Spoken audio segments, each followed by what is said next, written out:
കാലാവസ്ഥ വ്യതിയാനത്താൽ ദുരിതത്തിലായിരിക്കുകയാണ് ഹൈറേഞ്ചിലെ ജാതി കർഷകർ. മെച്ചപ്പെട്ട വില ലഭിക്കുമ്പോഴും ഉൽപാദനക്കുറവാണ് കർഷകർക്ക് പ്രതിസന്ധിയായിട്ടുള്ളത്.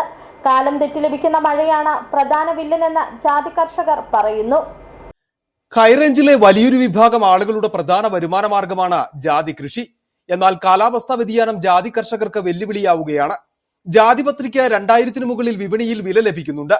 എന്നാൽ മെച്ചപ്പെട്ട വില ലഭിക്കുമ്പോഴും കർഷകർക്ക് വിപണിയിൽ എത്തിക്കുവാൻ വേണ്ട വിധം ഉൽപ്പന്നമില്ലാത്ത അവസ്ഥ പ്രതിസന്ധിയാകുന്നു.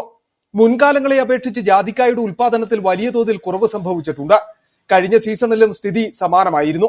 കാലം തെറ്റി ലഭിക്കുന്ന മഴയാണ് പ്രധാന വില്ലനെന്ന് ജാതി കർഷകർ പറയുന്നു. മഴ വേണ്ടപ്പോൾ ലഭിക്കാതിരിക്കുകയും കാലം തെറ്റി പെയ്യുകയും ചെയ്യുന്നതോടെ ജാതിമരങ്ങളിൽ പൂക്കൊഴിച്ചിൽ ഉണ്ടാകുന്നതായും ഇത് ഉൽപാദനത്തിന് തിരിച്ചടിയാകുന്നുവെന്നും കർഷകർ പറയുന്നു. വളർന്ന് പന്തലിച്ചു നിൽക്കുന്ന ജാതിമരങ്ങളിൽ വേണ്ടവിധം കായ്പിടുത്തമില്ലാതെ വരുന്നത് കർഷകർക്ക് വലിയ നിരാശ സമ്മാനിക്കുന്നുണ്ട്. കഴിഞ്ഞ കുറെ നാളുകളായി ഹൈറേഞ്ചിലെ കൊക്കോ കർഷകരും സമാന പ്രതിസന്ധിയാണ് നേരിടുന്നത്. ഉൽപാദനമില്ലാതായതോടെ കൊക്കോ കർഷകർ മറ്റ് കൃഷികളിലേക്ക് തിരിഞ്ഞിട്ടുള്ള അവസ്ഥയുമുണ്ട്.